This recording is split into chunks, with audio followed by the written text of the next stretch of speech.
लालू प्रसाद यादव मुसलमान के मुद्दे पर मुखर रहते थे और अभी एक और पार्टी आ गई है पीके, जो अपने आप को कह रहे हैं कि हम मुसलमान के रहनुमा हैं और हम मुसलमान का मुद्दा उठा रहे हैं। उस पर आप मुसलमान क्या सोचते हैं? आप मुसलमान तेजस्वी की तरफ सोचते हैं, सेकुलर जो शक्तियां हैं सामाजिक न्याय उसके तरफ सोचते हैं, जो प्रशांत किशोर कह रहे हैं कि हम रहनुमा हैं, उनके खिलाफ आप क्या सोचते हैं? अभी जो पीके जो कह रहे हैं, जो बात आपने प्रशांत किशोर की लाई, दरअसल ये वोट को तोड़ना चाह रहे हैं। किसको तोड़ना चाह रहे हैं? ये चाह रहे हैं सेकुलर वोट को तोड़ना।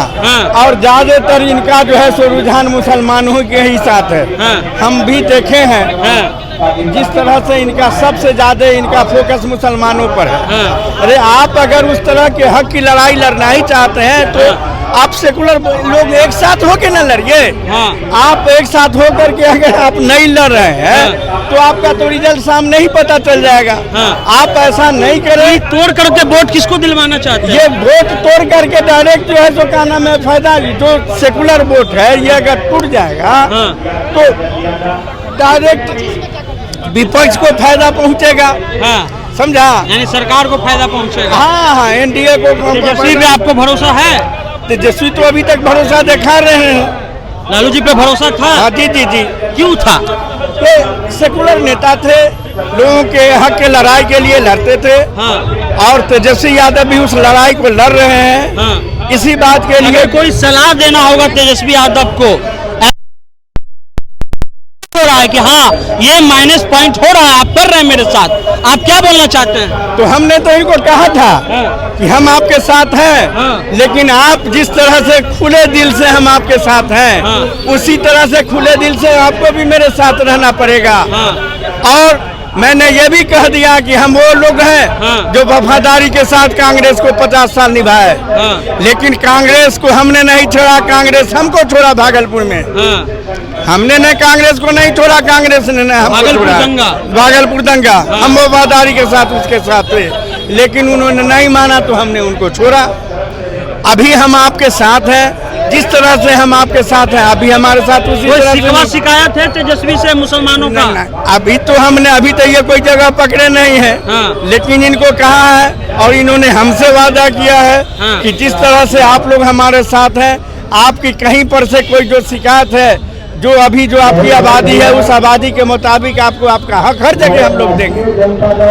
चलिए, क्या नाम बता चाचा? मोहम्मद मुराद। मोहम्मद मुराद साहब है। उन्होंने साहब कहा कि सेकुलर पार्टियों को तोड़ने के लिए प्रशांत किशोर भाजपा को फायदा पहुंचाने के लिए मुसलमानों को बरगला रहे हैं। मुसलमान लालू प्रसाद यादव पर जितना भरोसा करता था उतना तेजस्वी पे भी करता है, लेकिन तेजस्वी यादव को खुल करके आने की जरूरत है। जैसे मुसलमान उनके साथ है वैसे तेजस्वी को भी मुसलमानों के साथ रहना चाहिए। जो भी अपडेट होगा आपको बताते रहेंगे। आप द इंटरव्यू इंडिया देखते रहिए। जाति जनगणना के मुद्दे को लेकर के और जो 9वीं अनुसूची है उसमें डालने के लिए तेजस्वी यादव आज धरना प्रदर्शन कर रहे हैं। समस्तीपुर से चचा है। क्या नाम हुआ आपका? मोहम्मद मुराद।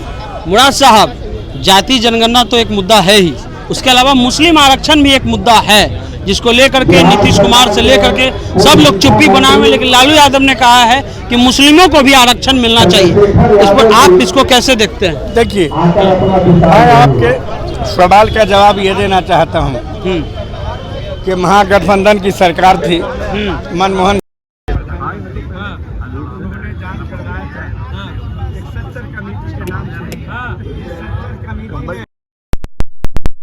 इस देश में सबसे गरीब कमजोर अगर है तो कोई मुसलमान है। और देश तरक्की के पैटर्न पर तभी आएगा जब मुसलमान को तरक्की की राह पर लाया जाए, उसको आबादी के मुताबिक उसको रिजर्वेशन दिया जाए, नौकरी में रिजर्वेशन दिया जाए, सत्ता में उसको रिजर्वेशन दिया जाए।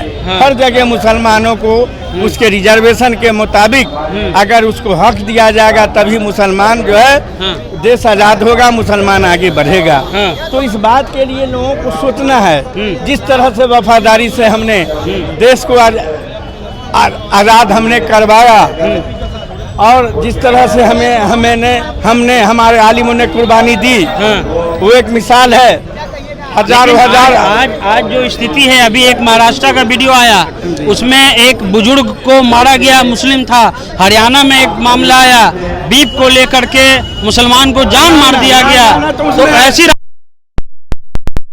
राजनीति हमने ये कहेंगे हाँ। कि जो हमारे जो वोट हम लेने के लिए हमारे आगे रहते हैं, हाँ। जो सेकुलर पार्टी है, जिनके साथ वफादारी के साथ हम रहते हैं, हाँ। उनको भी आवाज उठानी पड़ेगी। क्या लगता है कि तेजस्वी आवाज उठाते हैं? लाइन आवाज ये उठा रहे हैं, इनको उठानी पड़ेगी। मैं आपसे ये कह रहा हूँ हाँ। कि जो हमारे लिए जो कह रहे हैं कि भाई हमारे अंगेज करके वोट हासिल कर रहे हैं, हाँ। मंदिर मस्जिद का वोट ये मुद्दा उठा करके वोट हासिल कर रहे हैं, हाँ। पाकिस्तान हिंदुस्तान हाँ। भेदभाव पैदा कर करके जो वोट ले रहे हैं, हाँ। उनको भी मैं कहना चाहूँगा कि वैसा नहीं करना चाहिए। आप अगर प्रधानमंत्री बने हैं तो क्या मुसलमान आपको वोट नहीं दिया है? हाँ। आप अगर मंत्री या विधायक बने हैं तो क्या आपको मुसलमान वोट नहीं दिया है? हाँ। आपको सारे लोगों ने कितने वोट देने का काम किया है। आप अगर किसी और के प्रधानमंत्री हैं तो मेरे भी हैं, हाँ। मैं भी आपसे हक रखता हूं। हाँ। तो इस बात के लेकर के आपको जो है सो ये सोचना चाहिए कि भाई हम उसी हिसाब से रहें। देश कभी तरक्की करेगा, देश तभी तरक्की करेगा कि सबको लेके चला जाए। आपने कहा कि जो सेकुलर पार्टियां हैं, हाँ। जिस प्रकार से